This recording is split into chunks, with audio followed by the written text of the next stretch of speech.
It is game week here, Broncos versus the Sea Chickens. And not only will it be a battle at Lumen Field, but it is also a battle here at Chat Sports between us, the Broncos Breakdown, and our Seahawks Today channel. Now, we have a slight lead over them, but it's not big enough for my liking. So I want to pile it on. So hit that button if you want to see not only the Broncos win on Monday Night Football, but also beat our Seahawks Today channel here at Chat Sports.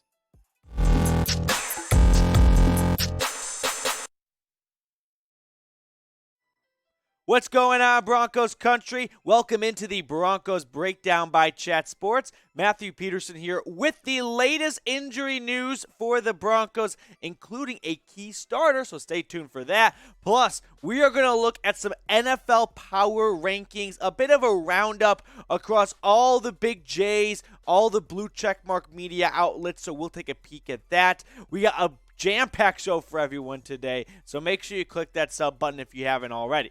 But let's start on the injury front. Zach Stevens from DNVR tweeting out, every Bronco appears to be practicing today. Great news. And great news indeed. Billy Turner out there on the field. Albert Okwuegbunam, who has been dealing with some lower back issues last week, he returns to practice, which was desperately needed, especially with Greg Dulcich on IR.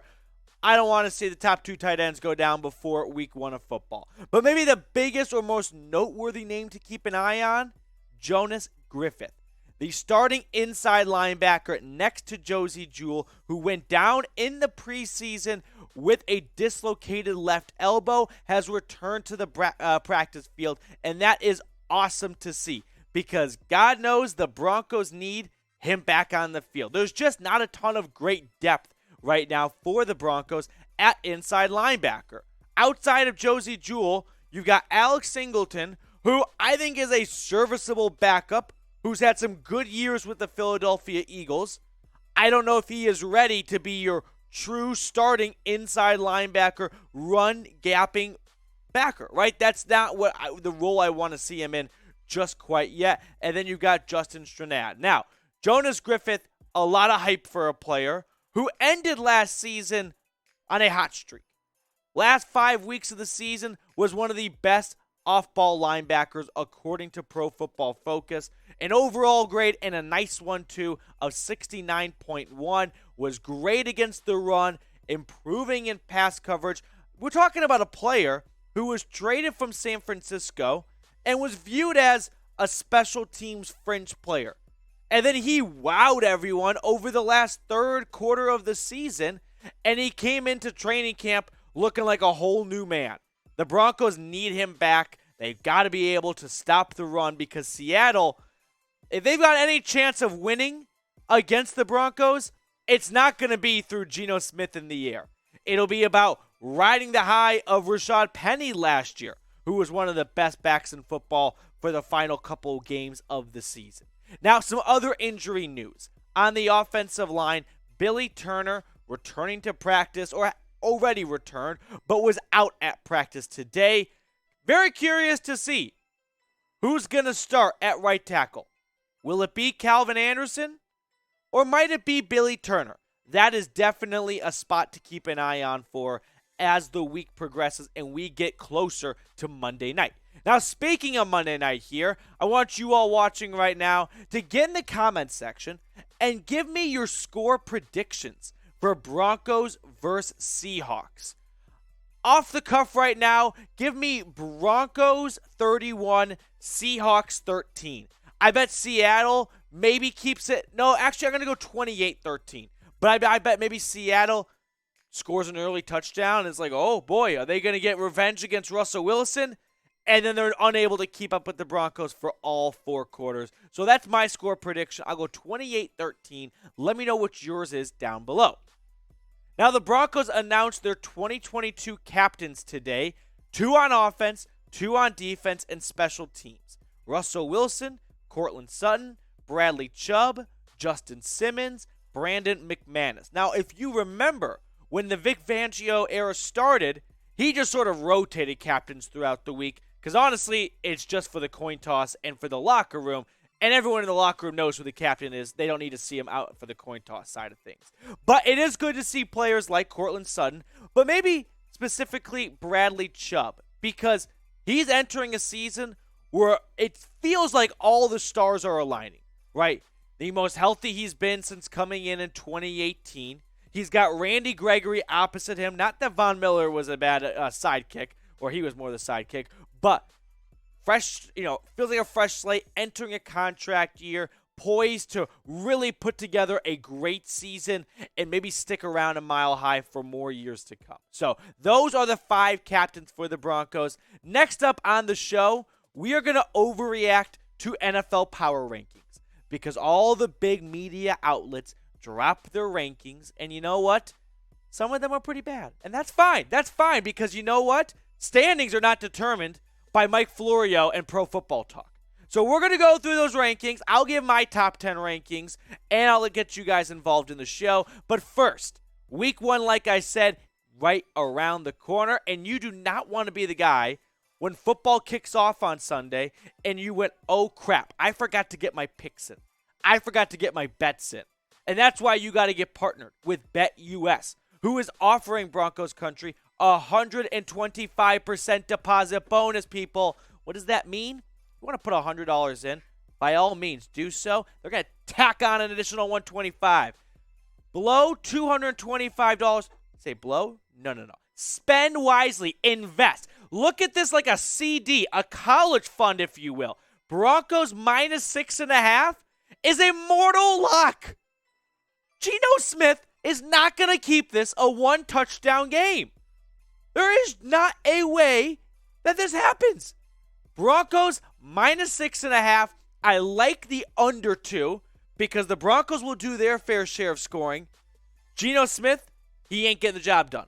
So give me the under, give me Denver minus 6.5, and give me a beach house in Mexico because we're betting it all at BetUS right now. Chatsports.com/bet. Promo code Broncos125. Let's check out some NFL power rankings, shall we? Yeah, producer Marshall's eyes just got the size of watermelons. I mean, ESPN 12th, that's fine, okay? We'll go kind of one by one. NFL.com, 8th overall. Sports Illustrated, 10th. Bleacher Report, 9th. Those first 4 seem pretty much in the ballpark for me. CBS Sports, we fall to 17. All right. Big disparity, big gap between them and NFL.com. The Athletic, 12th. The Ringer, 10th. Pro Football Talk, all the way at 19th. Closer to 32nd than 1. Think about that. Closer to the first team picking in the 2023 NFL Draft than the Super Bowl winner. Blasphemy. USA Today, 18th. They're not much better. An average, I did the hard math for you guys on my phone calculator app, 12.7. All right, here's kind of my take on all this. One, NFL power rankings, right? They're fun. I'm addicted to them. You're addicted to them. But at the end of the day, they really don't all mean very much here. Plus, I'm not all that upset if teams don't have Denver as high as 8. Because this Broncos roster is filled with names. And what do I mean by that? They've got a lot of players who are poised to take off, right? Who are looking to make a huge jump this season. But we have to see it materialize, right? We haven't actually seen Jerry Jeudy look like a first-round pick receiver for an entire season. Same for Courtland Sutton the last 2 years, thanks to injury, unfortunately, and last year, just an Amber Alert, just went missing the second half of the year. Bradley Chubb on defense. I mean, let's look through some of the key offensive playmakers. You've got Russell Wilson, who I think does enough to get you in the top half. Sorry, Mike Florio. Not sorry, Mike Florio. But he is coming off his worst season where he was injured. Javonte Williams and Melvin Gordon. Listen, I don't think this is a good fantasy investment for Williams, but at the end of the day, when you add up these guys' stats, and that's really all that matters, it's going to be one of the best rushing teams in the NFL. And then Courtland Sutton and Jerry Jeudy, who Sutton back in 2019 was awesome. And we know he can be awesome. But Jeudy, we have to see it actually play out in front of us. Right now, we're all sort of just believing, and for good reason, too, that he's going to be a stud. But if you don't think, that you need to see it before you can believe it, that's fine. Let's check out defense now. DJ Jones, Randy Gregory, Bradley Chubb, PS2, and Simmons. Jones, Surtain, and Simmons are proven studs. Randy Gregory and Chubb have shown great flashes, more than flashes, stretches. For Chubb, you have to go all the way back to 2018. And then a little bit when Von Miller was out, but lately we haven't seen someone that looked like the 5th overall pick. Let's call it how it is. Randy Gregory, another player where if all the stars align, right? If Gregory and Chubb come out and play, and Judy looks awesome, and Russell Wilson looks like the start to his 2019 or 2020 season, this is not the 19th best team in football. This is a top 5, 6, 7 team in football. But we need all those things to happen. And those things aren't unlikely, okay? That's where I think this team is being a little bit underrated. I don't think it's a huge reach to ask for Bradley Chubb and Randy Gregory to put up close to double-digit sack numbers this year. They've done it sort of before. Chubb, yes. Gregory has just never played a full season, but if you were to make his stats and spread it across a full year, he's got it done. So I think the Broncos, I'll tell you in a minute, are a top 10 team. What about you guys? Here are my power rankings. I got Bills 1, Bucks 2. I think the Rams, they peaked last year, meaning they got their Super Bowl ring, and I think Matthew Stafford and Aaron Donald and Sean McVay might kind of get a bit of a hangover this year. Bengals 4, they were right there with LA. The Chiefs come in at 5. I have them dropping a couple spots just because of losing Tyreek Hill. That's probably going to be a bit of a detriment to your offense. Green Bay at 6, which probably feels a little bit too low, but who cares? Chargers at 7. There's just too much talent there. Eagles at 8. Now, I do believe... Oh, Marshall's going to hop on here. Marshall, sound off? So, can you hear me? Yeah, bring your mic closer. Okay, I think you can hear me. Yeah, there, just a little louder. So, Producer Marsh. Usually I feel like in the NFL, when everybody is in on something, it's bad. It doesn't happen. Right, that's why I kind of everybody has the Bills at number 1. Oh, that's where you're going to go with this. I'm not saying they're not number 1, but everybody has them at 1. And let's not forget, they lost their OC, and their head coach is a defensive coach. Also, Broncos are 100% better than the Eagles. Yeah, so I have the Broncos behind the Eagles for 2 reasons. One, well, first off, I made fun of ESPN when they did this earlier, so I'm a bit of a hypocrite right now. But the reason I'm doing this is I don't want this team's ego to be inflated. Because I know Nathaniel Hackett, before every meeting, shows the team the latest Broncos breakdown. And if they see that they're all the way at 8 or 7, they might sleepwalk into Seattle.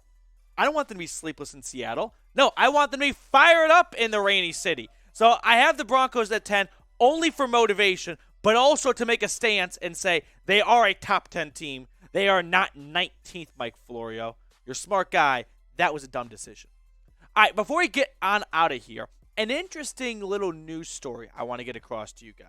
So this is some NFL legal mumbo-jumbo, but I'm going to break it down. Mike Kliss saying, per The Wire, Broncos waived wide receiver Brandon Johnson from IR with injury settlement today. Could return later this season. Had a great chance of making the 53-man roster until he suffered high ankle sprain in preseason game. So what does this mean exactly? Because the Broncos might be one of the first to do this, and as long as any sports mind here at Chat Sports could remember. So when a player gets placed on IR, their time before week 1, before the NFL roster cuts, their time with that team is done for the season, meaning they cannot play for that team. Now, if that IR injury is not actually a season-ending injury, meaning they actually could play in like 2 months, well, that means a team could brokerage an injury settlement, which means they pay off the player. They hit the waiver wire. And if they clear waivers, they could re-sign with the team at a later point. That's a part of the settlement, meaning they could wait a minimum of, I think, 3 weeks, and it may be longer. And then after that, they could sign and play for that team. This could be the Broncos' way of trying to get Brandon Johnson on the field. If they wanted him on this team, all they had to do was just keep him on IR. And he was stuck there, and there was nowhere he could go. But maybe they see so much in a guy who was, I thought, going to make this 53-man roster before that high ankle sprain in week 3 against the Vikings of the preseason. Maybe this is their play or their ploy of, we want to see him play this year. So let's tell him, hey, we're going to give you an injury settlement today. Don't go anywhere. Don't sign with another team. You've got a home here. Stay right here, and we'll get you on the field this season. All right, that's going to do it for today's show. If you haven't already, Broncos Country, make sure you know the drill. Give me a let's ride and subscribe.